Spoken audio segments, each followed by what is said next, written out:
कुमकुम भाग्य के आज के दिवाली स्पेशल एपिसोड में दिखाया गया कि अभी अपनी जान खतरे में डालकर प्राची को जलते हुए रावण के अंदर से बचाता है और प्राची को बचाने के बाद अभी के ऊपर जलता हुआ रावण गिर जाता है, जिसकी वजह से अभी बेहोश हो जाता है। और अभी की ऐसी हालत देखकर प्रज्ञा काफी ज्यादा घबरा जाती है। इसके बाद बाकी सब लोग भी अभी के पास पहुंच जाते हैं। वहीं अपनी मां को मिस्टर मेहरा के लिए ऐसे रोते हुए देखकर प्राची भी सोच में पड़ जाती है कि आखिर उसकी मां मिस्टर मेहरा के लिए ऐसे परेशान क्यों हो रही हैं। और इसके बाद जब अभी को होश आता है तो अभी अपने घर वालों को बताता है कि प्राची को किसी ने किडनैप कर लिया था और रावण के अंदर बांध दिया था। वहीं प्रज्ञा को देखने के बाद भी अभी के परिवार में से कोई भी प्रज्ञा से बात नहीं करता, जिसकी वजह से प्राची को भी सच्चाई का पता नहीं चल पाता। वहीं रिया को यह बात बिल्कुल भी पसंद नहीं आती कि उसके पापा ने प्राची को बचाया।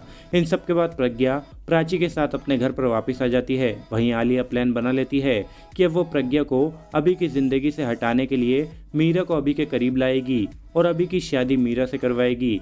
इन सब के बाद जब दादी अभी को प्रज्ञा की याद में परेशान देखती हैं तो दादी अपने आप को रोक नहीं पाती और दादी सीधे प्रज्ञा के घर पहुंच जाती हैं। वहीं दादी को अपने घर पर देखकर प्रज्ञा काफी खुश हो जाती है। इसके बाद दादी प्रज्ञा को दिवाली पूजा के लिए उनके घर आने को बोलती है और ये बात सुनकर पहले तो प्रज्ञा दादी को मना करती है, लेकिन दादी के काफी बोलने के बाद प्रज्ञा पूजा में आने को तैयार हो जाती है। लेकिन प्रज्ञा प्राची को अपने साथ लेकर नहीं जाती। वहीं दादी भी प्रज्ञा की वापस आने की पूरी तैयारियां कर लेती हैं। इसके बाद जिस ऑटो से प्रज्ञा मेहरा हाउस जा रही होती है उस ऑटो से संजू का दोस्त बिट्टू टकरा जाता है और प्रज्ञा बिट्टू को पहचान जाती है। और जब प्रज्ञा बिट्टू से पूछती है कि संजू प्राची को क्यों मारना चाहता है तो बिट्टू प्रज्ञा को बताता है कि संजू प्राची को नहीं मारना चाहता है, बल्कि रिया ने प्राची को मारने को संजू को बोला था। और ये बात सुनकर प्रज्ञा एकदम शॉक्ड हो जाती है।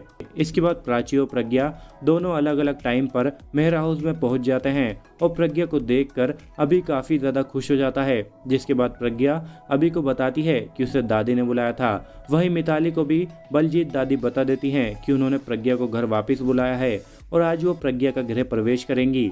और ये बात जानने के बाद ही मिताली इस बारे में आलिया को बता देती है।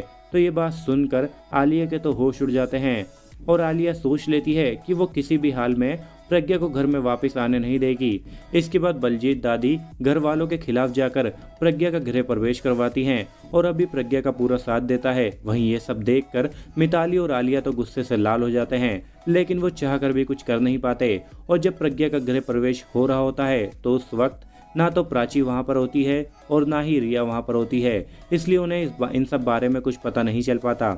इसके बाद अभी वो प्रज्ञा मिलकर दिवाली की पूजा भी करते हैं।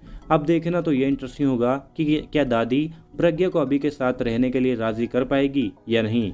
देखना दिलचस्प होगा। कुमकुम भाग्य से जुड़ी सभी अपडेट्स के लिए हमारे चैनल को सब्सक्राइब करना ना भूलें।